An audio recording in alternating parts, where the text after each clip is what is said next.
Hello, welcome to Acoustic Spotlight, the program that profiles performers of acoustic music. I'm your host, Rich Petrak.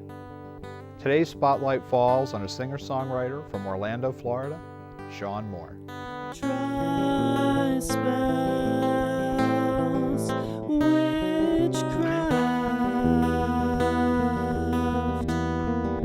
writer's block is building back, fables arise again.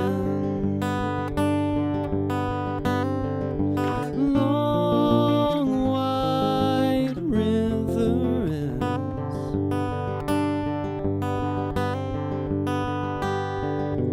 wake brigade, barricades,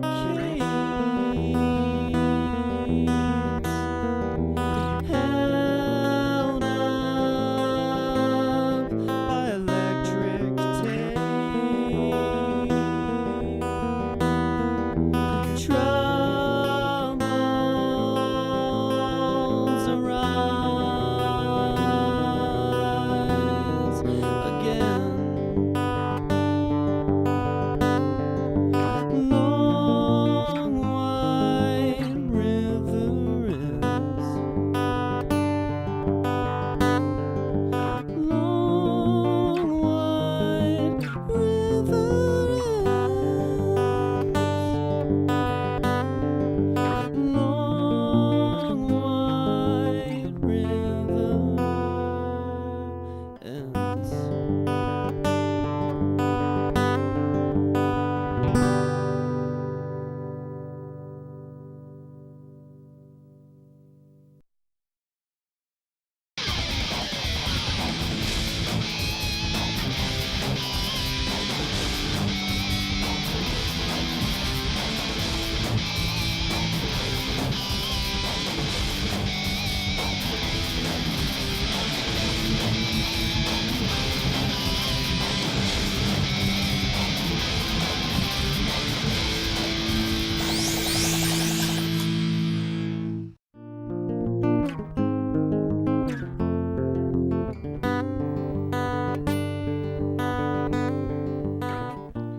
We're back with Sean Moore. Sean, welcome to the program. Thank you. Your song, The Long White River Ends, can you talk a little bit about it? Yes, the Long White River Ends is actually part of a collection of songs off a lo-fi record that I did with a micro cassette recorder. It's the content of the song deals with boundaries and white lines that we draw to separate ourselves from each other, and it's basically about eliminating those lines. How did you come up with the idea of doing the record that way? I've always been a fan of those lo-fi records, artists like Daniel Johnston, Ariel Pink out in L.A., even R. Stevie Moore, no relation, but I've just been always in the back of my mind wanting to do a lo-fi record, so just kind of came out that way, almost involuntarily. Were you happy with the result? Yes, very happy actually. It almost sounds like everything's put through a distortion pedal. That you leave out all those higher and mid frequencies, and but there's something about it that's kind of timeless in a way. Yeah, I'm familiar with Daniel Johnston, but not Mm-hmm. the others that you Mm-hmm. had mentioned. But I know even people today like M. Ward. I don't know if you are Yes, familiar absolutely. with him. Transistor Radio. Right. He did that kind of feel on that record. Yeah, it's not really, I don't know if you'd call it lo-fi, but he definitely has kind of a different production style. Absolutely. Yeah. Yeah, definitely. Yeah.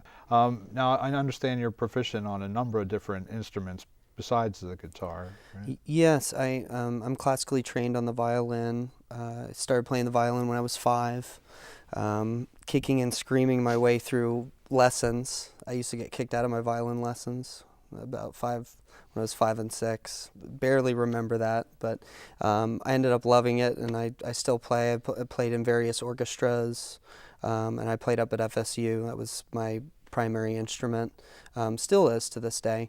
I've also played French horn in middle school and high school, and eventually took up bass guitar around age of 12 or 13, and then moved on to acoustic guitar and rhythm guitar about 18, right before I went to college.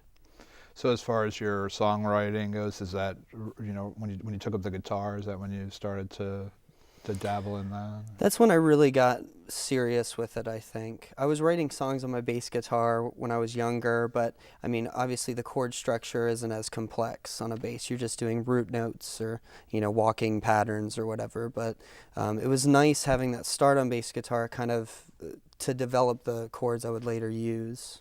But yeah, guitar is definitely the instrument I feel the most comfortable with as a writing tool and, accompanying vocals. Right. You also have played in a number of different bands in the Orlando area, right? Can you talk about those a little? Yeah, I've played with Dodger and the Heathens. They're both now disbanded. One of them is like a 60s psychedelic pop group, Dodger, and the other is an alt-country group. And I played actually violin and trumpet primarily in both those groups, a little bit of electric guitar, some backup vocals. But it was nice being a part of those units. I don't primarily do the bulk of the writing for those groups, so right. It's nice to be able to sprinkle the little musical touches on the top. And now currently, are you just playing yourself, or are you in any other bands? It's one of my focus is definitely the solo route. I'm also involved in a group called Part of My Carbon, and myself and two other guys, we do all the writing pretty much equal. It's kind of like an ADD, schizophrenic rock music, I guess akin to maybe Frank Zappa or Phantomas or something like that. I'm also involved with Mumpsy, which is another like 60s pop kind of group, but I don't write primarily for them. Well, speaking of songs and material, can you do a couple more for us? Sure. Absolutely. Right. A few songs I'm going to be playing next, but the first one is called Long Divided, and it basically deals with just cutting yourself off from reality and being very disconnected. All right, well, come right back and we'll hear some more music from Sean Moore on Acoustic Spotlight.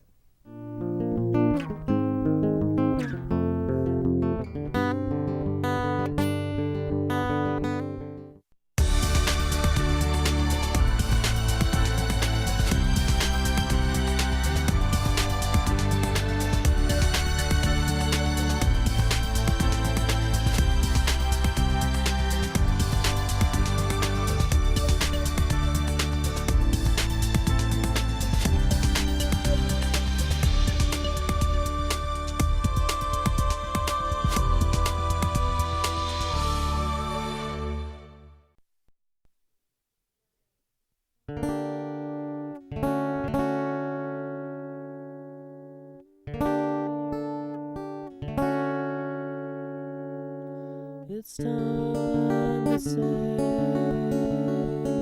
what I need to. Megaphones can speak for me. Alas, I sit a waiting period. Sofa chairs to rest upon. Long divided.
tethered rope again.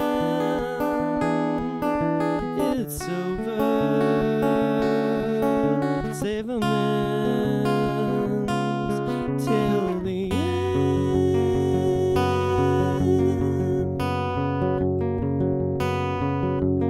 Cinder and smoke, silently choking.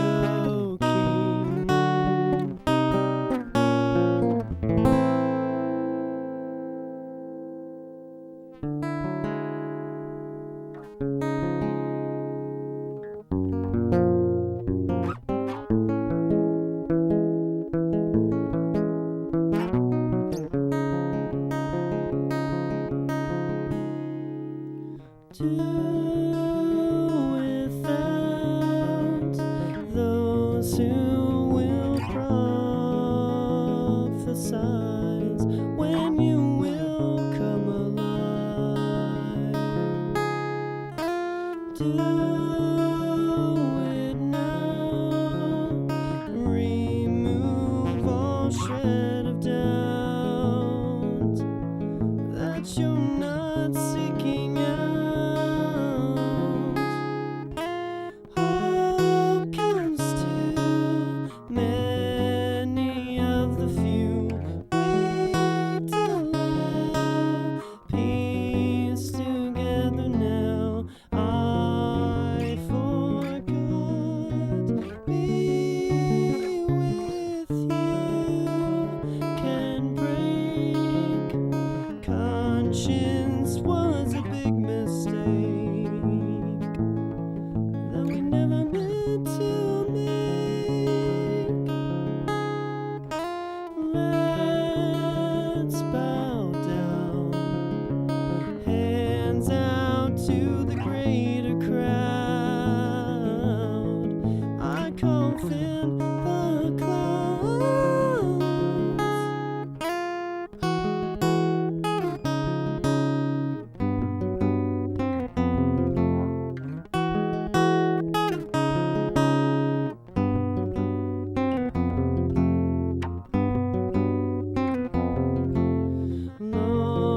Lonely eyes cast a spell.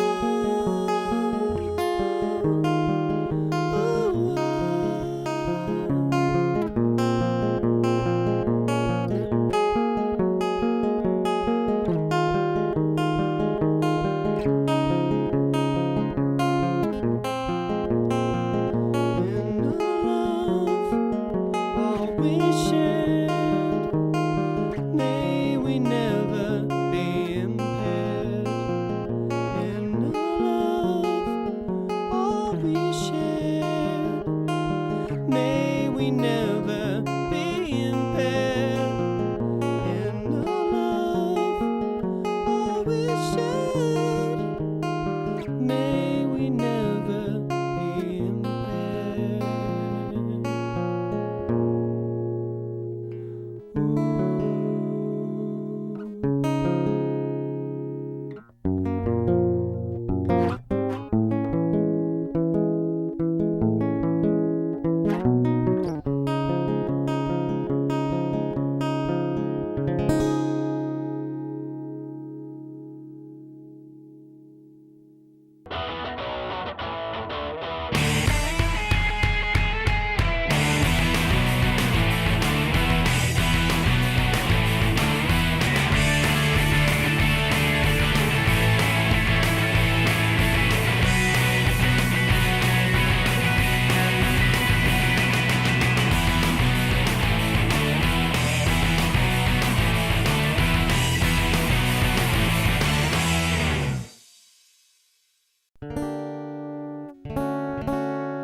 We're back with Sean Moore. Sean, that's a lovely set of songs. Thank you. You have a really interesting style, and I really don't like to put things in categories, and I know the industry loves to do that. Absolutely. And they come up with all these subcategories. But I Mhm. mean, if you had to say a style, you know, what would you categorize yourself as in this case? As far as the performing style, what you've heard today, I'd probably describe it as it's kind of a lo-fi singer-songwriter kind of approach. But definitely on my debut record, there's more of a symphonic edge to things. Like you have that finger-picking style that's traditional folk, Right. but all these orchestral flourishes surrounding the music. But yeah, I'm also vocally I'm heavily influenced by the Beach Boys. Okay. Love the Beach Boys. Yeah. So good. Yeah, I was going to just ask you what some of your influences are, besides the Beach Boys, and is there anybody else that as far as performing solo like that? Yeah, absolutely. Another one of my heavy influences is Scott Walker, formerly of the Walker Brothers. I love his voice and the atmosphere he builds around his songs. I can only hope to do that or achieve that someday. Yeah, definitely. Those are probably my two main influences at the moment. Right. It came across to me listening to some of your songs, not anything in particular, but just I don't know if you're familiar with Joe Jackson or not, yes. but that it kind of reminded me, maybe not so much musically, but some of the vocal style and some of your songwriting style. Okay. And he's been a person who's done many different things throughout Absolutely. his career. He's never really sure how you could classify someone like that. And I think that's how it should be. Most of the people that I've really liked a lot through my lifetime of listening to music are people that kind of change it up from time to time. Yeah, I appreciate it when someone throws curveballs in my general direction. That's actually when I pay attention, usually. Yeah. Well, speaking of your records, let me show this one here. This is just entitled Tone Poems in Low Fidelity. And I guess probably 3 of the songs so far that you've done yes, are on this. the first right? 3. Right. Okay. And that's also something you had mentioned. Your MySpace. That's something that's available through that, right? Yes, absolutely. On myspace.com/Sean Moore, SeanMoore. You can actually download the whole record for free, no cost except your time and your open ears. But that's actually how I set up the record first before it materialized in a material copy. I released it for free on Thanksgiving Day. Well, you also mentioned your debut record, and I happen to have that one here Yes, too. all right. So take a look at that. But that record took about 3.5 years. It was like an on and off period. But that one's a bit more lush and symphonic based, whereas Tone Poems in Low Fidelity obviously is very stripped down and with that micro cassette recorder and everything. Right. And you mentioned to me previously that you also have some plans for something in the future to release. Yes, this year we're probably looking at fall of this year. I'm going to be releasing a collection of songs. It's about 12 songs. It's more of an ambient soundscape kind of textured feel, kind of akin to Brian Eno, if he were to add vocals to all his ambient works. Pretty much that's that sort of vibe. Yeah, well, you have a pretty varied collection of recorded music so far. I'm trying. So yeah. And I understand also too you instruct, right? Yes, I teach at a private school in Apopka. I teach 4th, 5th grade and middle school orchestras there. It's very enjoyable. I never thought I'd become a teacher ever. I remember distinctly being up at FSU and getting in the middle of my violin performance degree and looking at the music ed majors and saying, no way could I ever do this. But I was kind of thrown into the situation after I graduated, and I love it. Like teaching kids is awesome. Yeah. Well, you must have a fairly busy life, I would think, between all the band incarnations and your job. It's pretty crazy. There's some downtime there too, but yeah, I mean, pretty much any of the time that I'm not spending writing music is I actually play video games. Well, listen, thanks for coming down. We appreciate it. And if we can put you to work one more time, and you do one more for us? Absolutely. The next one is, my last song is going to be called Visibility Anxiety, and it's the closing track on my debut record, Signs of Potential Life. Great. Well, thanks again. We'll be right back with one more from Sean Moore.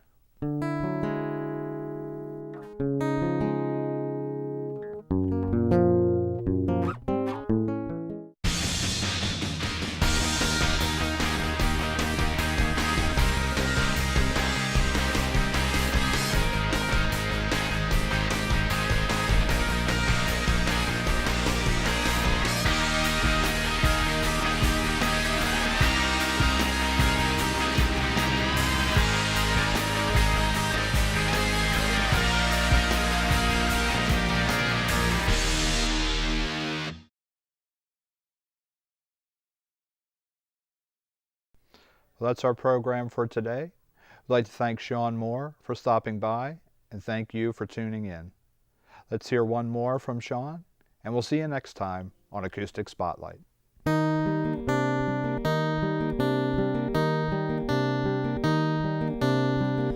don't require you to say that I am your out of the ordinary confidant. I don't place words on display just to feel or mean something that I don't really mean to say. Please don't ask more than I can give. It's not the time. A tragedy occurs within my mind.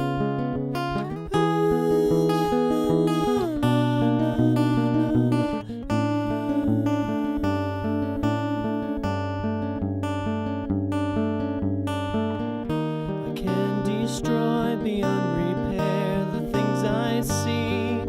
They probably shouldn't have been sought by me.